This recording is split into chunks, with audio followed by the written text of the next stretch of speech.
So, Mr. Woody, what strategy do you use in teaching students? Well, I think it helps my students to be able to see what it is that I'm talking about a lot. So I use a lot of pictures. I highlight words and parts of words, root stems, things like that.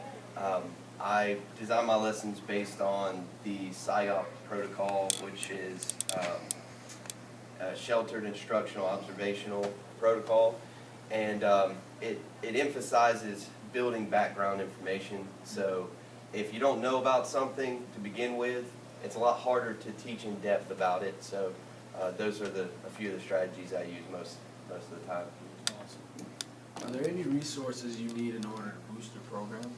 I like the use of the technology that I have in my class. You know, being that the society is really pushing towards that, I think it's important for them to continue to work within, you know, in the computers and being able to send emails and upload things like that. I think it's a skill that will help them later on in life. So that and pencils. I go through pencils like you wouldn't believe. What type of education would I need if I wanted to do your job in my future? Well, I think it's more so about the passion and the experience. I spent some time in New York volunteering with high school students, at-risk high school students in after-school programs, and then I spent 17 months in Argentina, not knowing a whole lot of Spanish, so I was able to experience what it's like for some of my students who come here and don't know a lot of English, and the anxiety that you feel being in these types of atmospheres.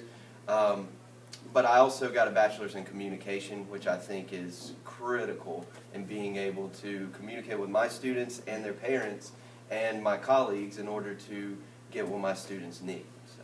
Awesome. I guess that brings us into the last question. Tell us about the different places you have been and one good story about someone you worked with in the past. Let's see. I would have to tell stories about Mr. Moore. He retired last year. He was the French teacher. And I can't tell any one story because that just doesn't do the man justice. I just have to tell you that he is a man that you have to experience as a person because there is no one else in this planet that is like him. And the places I've traveled would be, well, obviously Argentina, New York, places that I've lived. I traveled to Paris for my honeymoon in London, and I really enjoyed those places. I've been to Uruguay and Mexico a couple times. Thank you. Thank you. You're welcome. Thank you.